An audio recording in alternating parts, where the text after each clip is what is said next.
The Thelrax Armada dropped out of hyperspace like a wall of death appearing from nowhere, and the defenders watching from their ships felt their hearts grow cold at the sight of 200 warships. Filling the darkness ahead, Admiral Shah Sumin stood on the bridge of the Eternal Vigil and counted the enemy vessels with calm precision, even as her crew struggled to hide their fear. The defense fleet had 42 ships against 200.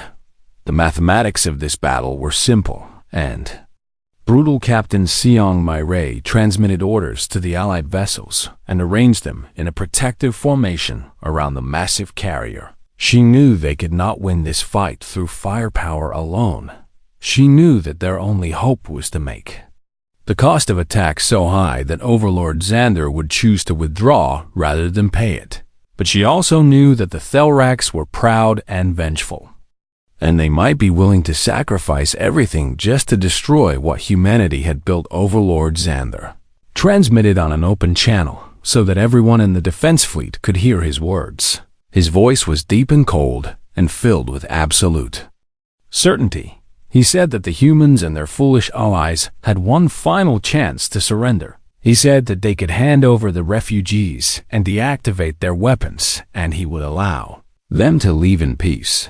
He said that if they refused, he would destroy every ship in the defense fleet and then board the Eternal Vigil and drag every refugee back to slavery in chains. He said that this was not a negotiation, but a statement of fact. Admiral Cha looked around her bridge at the human crew members who had volunteered to stay aboard the carrier, knowing they would probably die here today. She saw fear in their eyes, but she also saw determination and pride, and something that looked very much like peace. She opened her own channel to respond to the Thelrax commander. But before she could speak, another voice came through the communication system. It was Captain Kirix of the Veluxy salvage vessel, the same captain who had discovered the refugees aboard the Resolute Dawn and started this entire chain of events. Kirix addressed Overlord Xander directly and told him that he did not understand what was happening here. She told him that the beings defending the Eternal Vigil were not following orders or seeking profit or acting from strategic calculation. She told him that they were here because humans had shown them something they had never seen before. She told him that humans had built the quiet road not for gratitude or gain, but simply because they could not bear to do nothing when others suffered. She told him that the humans had changed something in the galaxy just by existing, and now the galaxy was choosing to stand with them. She told him to look at the ships arrayed against him and understand what he was truly facing. Overlord Xander laughed and said that 42 ships were nothing against his armada.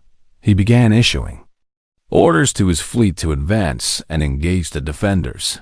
Then the sensor officer aboard the Thelrax flagship reported something strange. New contacts were appearing on the edges of the battlefield. Ships were dropping out of hyperspace in groups of 3 and 5 and 10, and they were taking positions alongside the defense fleet. A Myrixy hospital ship arrived carrying medical supplies and volunteer doctors. 7 Veluxy trading vessels appeared with their cargo holds converted to carry emergency evacuation pods. A formation of 12 independent fighter craft from species that had never worked together. The 4 flew in perfect coordination toward the Allied line, and then a shape emerged from hyperspace that made everyone on both sides fall silent in shock. It was a Kovathi dreadnought, one of the most powerful warships in the galaxy. The massive vessel moved slowly into position beside the Eternal Vigil, and its weapon systems powered up with a hum that every sensor in the area could detect. The dreadnought transmitted a simple identification code. Its commander was Vrikis, the same Kovathi delegate who had accused humanity of deception before the Galactic Council. He said nothing else. He did not need to. More ships continued to arrive as minutes passed and the standoff stretched toward the breaking point. Civilian transports and military vessels and private yachts and cargo haulers came from every direction. Some were armed, and some carried nothing but supplies, and some could barely fly at all. But they came. They kept coming. The defense fleet grew from 42 ships to 60, and then to 90, and then to more than 100. Overlord Xander watched his advantage shrink with every passing moment, and his scales darkened with rage as he realized what was happening. The galaxy was choosing sides, and the galaxy was not choosing the Thelrex Dominion. He could still win this battle if he was willing to pay the price. His fleet was still larger and more powerful than the ragged collection of vessels facing him, but the cost would be enormous. He would lose dozens of ships and thousands of soldiers. He would create enemies among species that had previously been neutral. He would unite the galaxy against the Dominion in a way that no single battle had ever done before. The mathematics of war had changed, and Overlord Xander was intelligent enough to recognize when a victory would cost more than a defeat. He transmitted a final message to Admiral Cha, telling her that this was not over. He told her that the Dominion would remember what had happened. He told her that humanity had made a powerful enemy today. Then he ordered his fleet to withdraw, and 200 Thorax warships turned and disappeared into hyperspace, one formation at a time. The defenders waited in tense silence until the last enemy vessel was gone, and then the communication channels exploded with cheering and crying and laughter from every ship in the Allied fleet. Admiral Cha stood on her bridge and watched the celebration through the viewport, and she felt tears running down her face even though she was smiling. Captain Myre contacted her and asked what would happen next. Cha said she did not know. She said that the Galactic Council would have to decide whether to formally recognize the Quiet Road as a protected humanitarian operation. She said that the Thelrax would certainly seek revenge through political and economic means, even if they did not return with their fleet. She said that everything was uncertain and dangerous and complicated, but she also said that something had changed today that could never be unchanged. Humanity had shown the galaxy who they truly were, and the galaxy had chosen to stand with them. A human lieutenant approached Admiral Cha and asked what humanity had really built over these 40 years of secret work. Cha looked out at the Allied fleet still holding position around the Eternal Vigil. She saw Veluxi ships flying beside Corvati dreadnoughts. She saw Myrixi medical vessels docked with human carriers.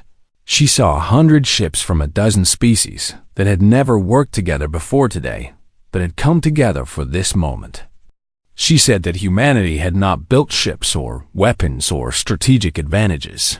She said that humanity had built something much more valuable and much more powerful.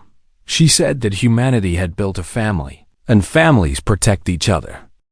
The leaked reports spread through the galaxy like fire spreading through dry grass, and within hours, every inhabited world knew the truth about what humans had been doing in secret for more than 4 decades. News broadcasts on thousands of planets showed images from the Eternal Vigil and played recordings of refugee testimony and displayed the faces of human crew members who had risked everything to save strangers.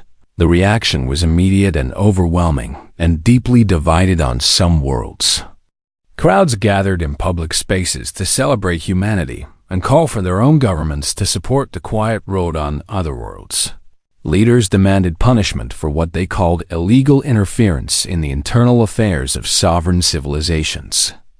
The Thelrax Dominion was the angriest of all because many of the refugees rescued by humans had been slaves in Thelrax territory. The Dominion had built its economy on the labor of enslaved populations from conquered worlds, and the Quiet Road had been stealing that labor for decades without anyone knowing. Overlord Xander of the Thelrax High Command appeared on every major news channel and delivered a message that left no room for misunderstanding.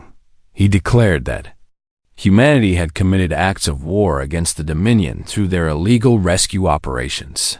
He demanded that the Quiet Road be shut down immediately and permanently. He demanded that all refugees taken from Thelrax space be returned to their rightful owners.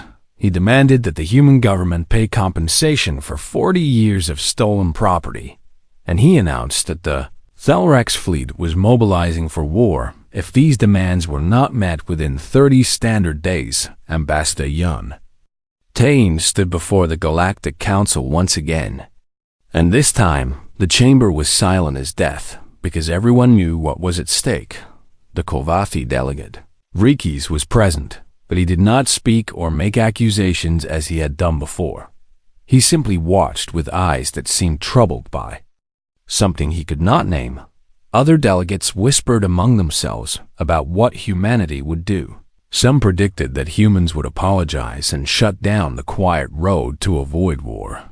Others believed that humans would fight and lose because the Thelrax fleet was one of the largest in the galaxy. A few wondered if humanity might have allies willing to stand with them.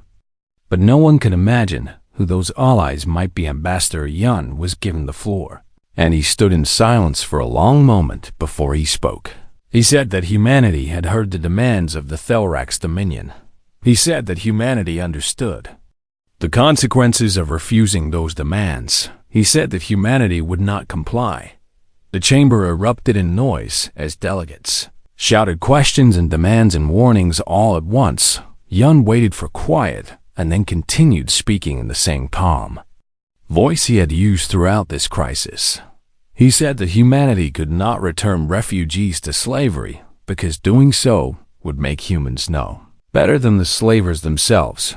He said that humanity could not shut down the quiet road because there were beings out there right now who needed rescue, and humans could not abandon them. He said that humanity would accept whatever consequences came from this decision, because some things were more important than survival. The council session ended without resolution, and delegates scattered to consult with their own governments about what to do next. Humanity stood alone against one of the most powerful military forces in the galaxy, and no one expected them to survive what was coming.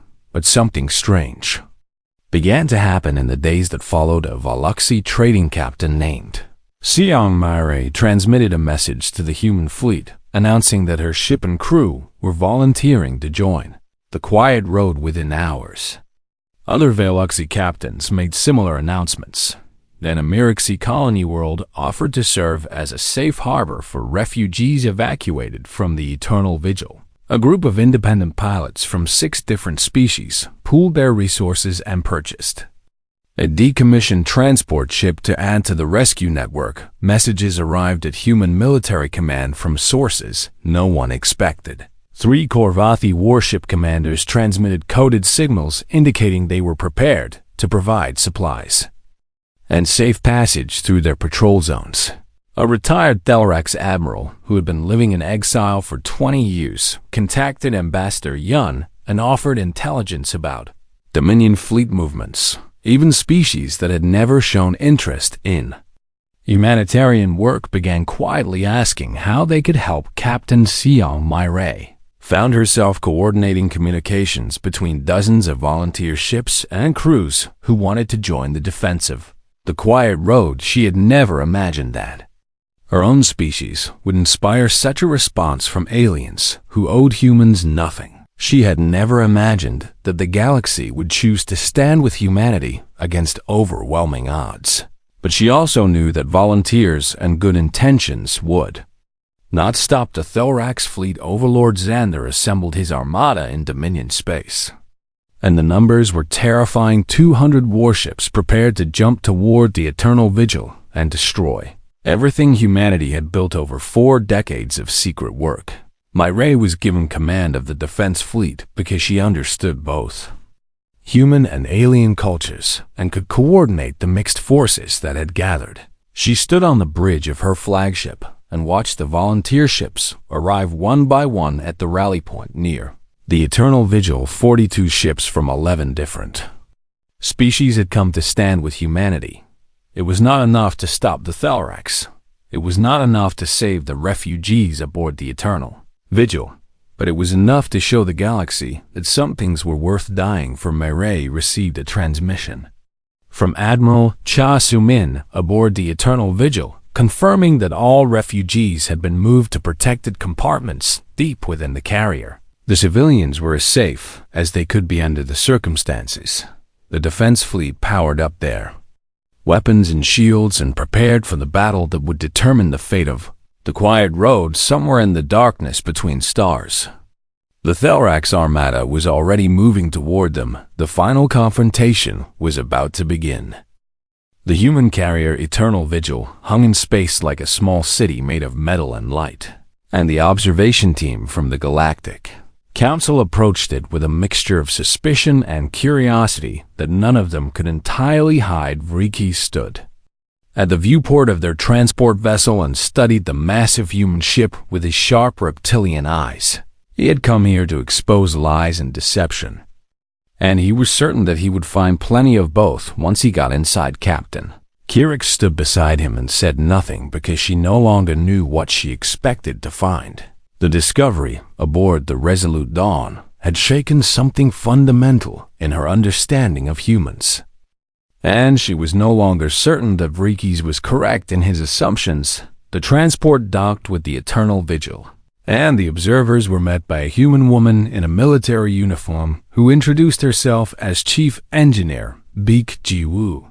She was small and thin with short black hair and eyes that seemed to evaluate everything around her with quick intelligence. She welcomed them aboard and told them they had complete freedom to go anywhere on the ship and speak with anyone they wished. Vrikis immediately demanded to see the refugee facilities that Ambassador Yun had described in his testimony before the council. Beek Ji-woo nodded and led them through the corridors of the carrier without hesitation or delay. The walk took nearly 20 minutes because the Eternal Vigil was enormous, and along the way the observers saw human crew members going about their daily work with the casual efficiency of people who had done these tasks thousands of times before. Several crew members nodded greetings to the alien visitors, and none of them seemed nervous or concerned about the inspection. Then Beek Ji-woo opened a heavy door and led the observers into a section of the ship that looked nothing like the rest of the carrier. The entire deck had been converted into living quarters for refugees. Small rooms lined both sides of a wide central corridor, and each room contained beds and storage space and personal decorations that suggested long-term habitation. The observers walked slowly through this space and counted more than 300 beings from at least a dozen different species. Some of the refugees were eating meals in a large communal dining area. Others were receiving medical treatment in a well-equipped clinic staffed by both human and alien doctors. Children attended classes in several rooms that had been converted into schools, and their laughter echoed through the corridors like music. Rikis stopped walking and stared at a group of young Korvathi refugees playing some kind of game with human children in an open recreation area. His scale shifted through several colors that Kirix did not recognize, and his clawed hands opened and closed at his sides as if he was struggling to contain some powerful emotion. He turned to Beek Ji-woo and demanded to know how long these refugees had been aboard the ship. She told him that some had arrived only a few weeks ago, while others had lived here for nearly 8 months while waiting for safe relocation to permanent homes. She told him that the Eternal Vigil currently housed 312 refugees from 12 different species. She told him that this was actually fewer than usual, because a large group had been successfully relocated to a friendly colony world just last month. Rikis asked who paid for all of this. Beek Ji-woo smiled and said that the crews paid for most of it themselves. Human soldiers and officers donated portions of their pay to buy food and medicine and educational supplies for the refugees. Some ships held fundraising events and competitions to raise additional resources. The human government provided nothing because the Quiet Road had never been officially recognized or approved. Everything here existed because individual humans had chosen to make it exist through their own effort and sacrifice. Kirix asked why humans did this. She had been thinking about this question since she first discovered the refugees aboard the Resolute Dawn, and she still did not understand the answer. Beek Ji-woo was quiet for a moment, and when she spoke her voice was softer than before. She said that humans had a long history of failing to help those who needed help. She said that her species had made terrible mistakes in their past, and they had learned through suffering what it meant to be abandoned by those who could have saved them. She said that the quiet road existed because humans could not bear to do nothing when they saw suffering that they had the power to stop. She said that it was not charity or strategy or politics. She said it was simply what humans did when they saw someone drowning and had the ability to reach out their hand. The observers spent 3 days aboard the Eternal Vigil. They interviewed refugees who told stories of human crews risking everything to save them from slavery and death. They spoke with human soldiers who explained that they had volunteered for this duty, knowing they might face punishment if their activities were ever discovered. They examined records and medical files and supply logs that documented decades of rescue operations conducted in secret across the galaxy. On the 3rd day, Rikis found himself standing alone in the recreation area where he had first seen the Korvathi refugee children. A young Mirixi child approached him and looked up at his towering form without any sign of fear. The child took his clawed hand in her small fingers and thanked him for coming to see them. She said that the humans had told her that important people from the council were visiting, and she wanted to thank them for caring enough to learn the truth. Rikis stared down at the child and found that he had no words to say in response. He had come here certain that he would find deception and lies, and instead he had found something that his species had long ago dismissed as weakness and foolishness. He had found compassion that expected nothing in return. He had found sacrifice that made no strategic sense. He had found humans who gave everything they had to strangers simply because those strangers needed help. The observation team returned to their transport vessel on the 4th day, and they began the long journey back to Station Meridian. They carried with them recordings and documents and testimony that would prove everything Ambassador Yun had claimed, but they also carried something less tangible. They carried the memory of what they had seen aboard the Eternal Vigil, and that memory would stay with them for the rest of their lives. Kirix composed her official report during the voyage, and she chose her words carefully because she knew that the galaxy was waiting to hear what the observers had found. Rikis sat alone in his quarters and stared at the wall without moving for hours at a time. His report would be very different from the one he had expected to write when this journey began.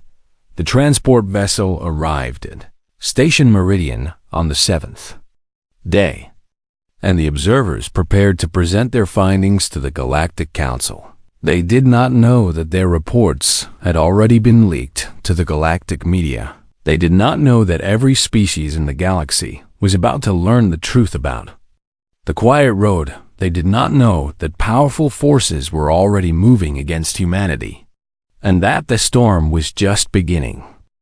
The Galactic Council chambers on Station Meridian were filled with representatives from 30 different species, and the noise of their arguments echoed off the high curved walls like thunder rolling through mountains. Ambassador Yun Taeyun stood alone at the central speaking platform and waited for the chaos to settle into something resembling order. He was a tall man with gray hair and calm eyes that had seen many difficult situations during his long career in human diplomacy. The council had summoned him to answer questions about the discovery aboard the Resolute Dawn, and he knew that the next few hours would determine whether humanity faced sanctions or war or something far worse. The Korvathi delegate spoke first because his species always demanded to speak first in any gathering. Rikis was his name, and he was a massive reptilian creature covered in dark green scales that shifted color when he became angry. Right now, those scales were almost black with fury as he pointed one clawed finger at the human ambassador and demanded explanations. He accused humanity of trafficking in refugees for profit. He accused the crew of the Resolute Dawn of smuggling illegal cargo through neutral space. He accused the human government of running secret operations that violated at least 12 different galactic treaties. The chamber erupted in noise again as other delegates added their own accusations and theories. To the growing storm of anger, Yun waited until the noise faded once more. And then he began to speak in a voice that carried clearly to every corner of the massive room. He did not deny that the Resolute Dawn had been carrying refugees. He did not deny that the human crew had hidden them from pirates at the cost of their own lives. He did not deny that this was part of something larger and more complicated than anyone in this chamber had imagined. Instead, he told them the truth. He told them about a program that humans called the Quiet Road. It had begun 43 years ago when a human merchant captain named Park Jian had discovered a group of Miraxi children hiding in a cargo container at a space station near the border of hostile territory. The children had escaped from a slave camp, and they were certain to be recaptured and killed if anyone found them. Park Jian had no authority to help them.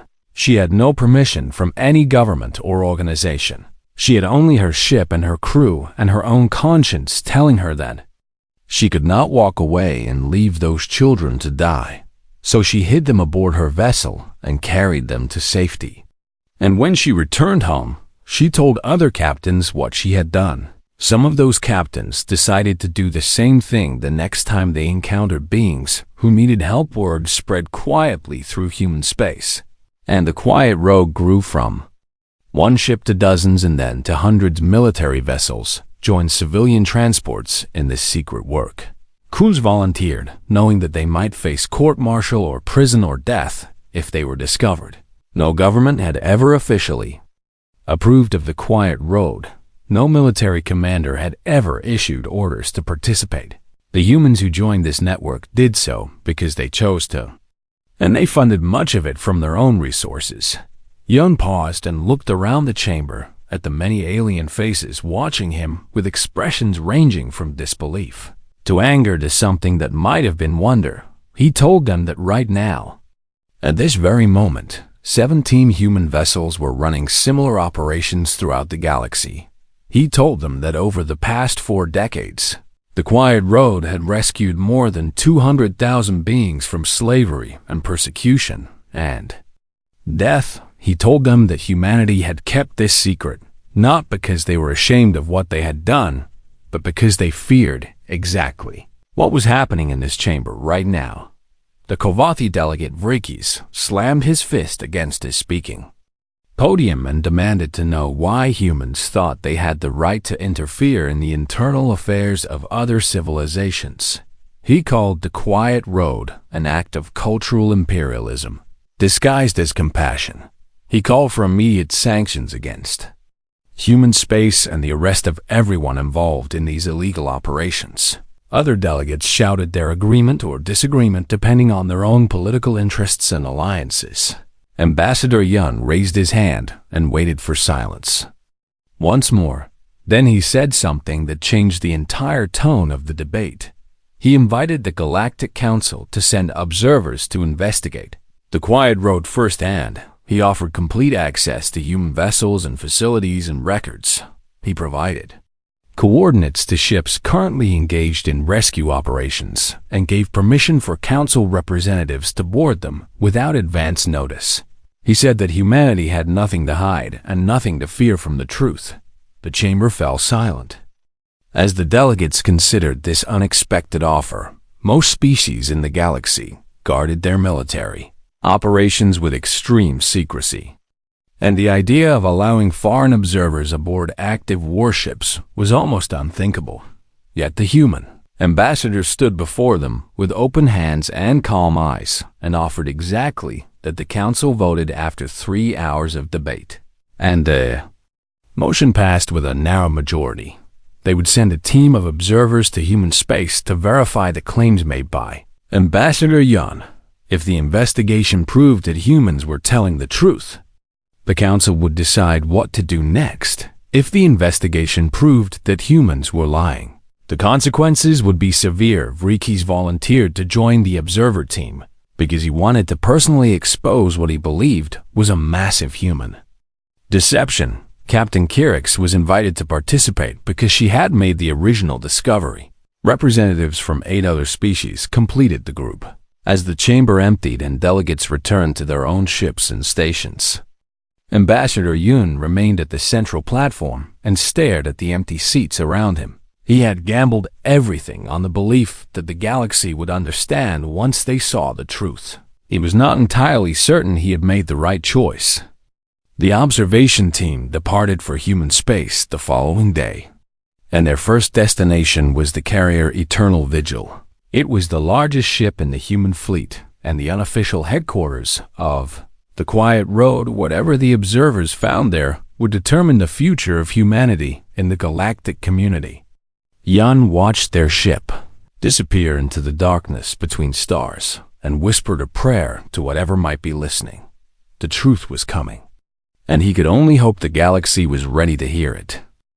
The human destroyer drifted through the cold darkness of space like a forgotten grave, and Captain Kirix of the Veloxi salvage vessel could not understand why her sensors showed power still flowing through certain sections of the dead ship. 3 weeks had passed since the pirate ambush near the Kalori neutral zone, and everyone in this sector knew about the battle that had destroyed the human warship called Resolute Dawn. The humans had fought hard against overwhelming numbers, and they had lost everything in the end. Kirix clicked her mandibles together in the way her species did when they were thinking deeply about something troubling. She stood on the bridge of her salvage vessel and watched the wreckage grow larger on her viewing screen as they approached. Her crew consisted of 12 Veloxi and 1 human woman named Seong Mireille, who served as their navigator and cultural advisor for human salvage operations. The Galactic Salvage Accords were very clear about situations like this one. Any vessel that remained unclaimed for more than 14 standard days could be legally recovered by licensed salvage operators, and the Veloxi were nothing if not properly licensed. They were known throughout the galaxy for their careful documentation and their honest business practices. Mireille stood beside Kirix and stared at the broken ship with an expression that the Veloxi captain had learned to recognize as human sadness. The navigator said nothing as they drew closer to the Resolute Dawn, but her hands tightened on the railing in front of her. Kirix wondered if Mireille had known anyone aboard the destroyed vessel, but she did not ask. Some questions were better left unspoken between species who did not fully understand each other. The salvage team boarded the Resolute Dawn through a breach in the hull near the engineering section, and they found exactly what they expected to find at first. Burned corridors and shattered bulkheads told the story of a crew that had fought until they could fight no more. Blast marks on the walls showed where the humans had made their final stands against boarding parties, and Kirix counted at least 30 places where individual crew members had died defending their ship. The Veloxi were efficient workers, and they spread through the vessel in small teams to catalog everything of value. Kirix led her own team toward the cargo sections because military vessels often carried supplies worth more than their weapons. She walked through the darkness with her team behind her, and she listened to the silence that filled the dead ship like water filling a sinking vessel. Then her scanner detected something that made no sense at all. Power readings came from behind a sealed bulkhead in the secondary cargo bay, and the readings indicated life support systems running on emergency reserves. Kirix stopped walking and checked her equipment 3 times because she was certain she had made an error. No power should exist in this section of the ship. The pirates had been thorough in their destruction, and they had specifically targeted life support systems to force surrender, yet the readings remained steady and true. She ordered her team to cut through the sealed door, and the work took nearly an hour because the humans had reinforced this particular bulkhead far beyond standard military requirements. When the door finally fell inward, Kirix stepped through the opening and found herself unable to move or speak or think. The cargo bay had been transformed into living quarters. Beds lined the walls in neat rows, and each bed held blankets and pillows that looked recently used. A small medical station occupied one corner of the space, and food supplies were stacked carefully against another wall. But these details registered only faintly in the mind of the Biloxi captain, because her attention was focused entirely on the 47 beings who stood before her in various states of fear and hope. They were aliens. They were refugees from 6 different species, and 12 of them were children who hid behind the adults and stared at Kirix with wide and frightened eyes. A Mirixi elder stepped forward with his hands raised in the universal gesture of peaceful intentions, and he spoke in the common trade language that most species understood. He said that they had been hiding in this compartment for 23 days, surviving on emergency rations and recycled air while they waited for rescue or death. He said that the human crew had converted this cargo bay into a sanctuary for them, a hidden place where they could travel safely through dangerous space to reach freedom. He said that when the pirates attacked, the human captain had sealed this compartment and ordered absolute silence from everyone inside. He said that the pirates had tortured the surviving crew members for hours, demanding to know what cargo the ship carried and where it was hidden. He said that not one single human had revealed the existence of this compartment. He said that the humans had died protecting strangers they had known for only a few weeks, and they had done so without hesitation or regret. Kirix stood very still as the Mirixi elder finished speaking, and she felt something shift inside her mind. She had lived for many years and traveled to many places, and she thought she understood how the galaxy worked. Military vessels did not carry civilian refugees. Soldiers did not sacrifice themselves for aliens. They barely knew these things made no tactical sense and provided no strategic benefit. Yet, evidence stood before her in the form of 47 living beings who should have died 3 weeks ago. Myre pushed past the Biloxi crew and entered the cargo bay with tears running down her face, and she immediately began checking on the refugees and asking about their medical needs. The human woman did not seem surprised by what they had found, and Kirix realized that perhaps this was something humans simply did without thinking about whether it made sense. The Biloxi captain returned to her own ship and sat alone in her quarters for a long time before she made her decision. She activated her long-range communication system and composed a message to the Galactic Council on Station Meridian. The message contained her salvage report and her account of what she had discovered.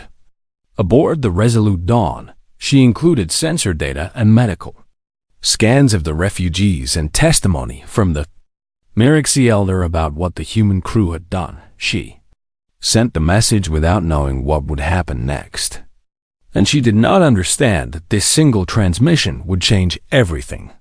The galaxy had many secrets, and Kirix had just exposed one that humanity had kept hidden for a very long time, somewhere in the depths of space. Other human ships continued their quiet work of saving those who could not save themselves. They did not know that their secret would soon belong to everyone. They did not know that the galaxy was about to learn what humans truly were.